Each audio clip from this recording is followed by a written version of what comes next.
So ngayon guys, taglanta mo guys. So ang pag-withdraw aning idula guys kung namin may ingani. Let's go, click na to guys. Tapos click na to ning withdraw. Click ang withdraw. Tapos click na to ni guys kani. Yan withdraw. Tapos Gcash ako guys, Gcash. Yan.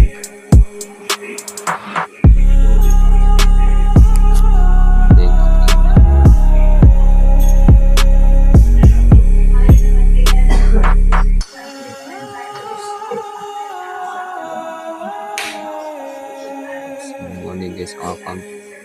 So confirm na guys. Yan. So click natin yung withdraw. So mahuman na guys.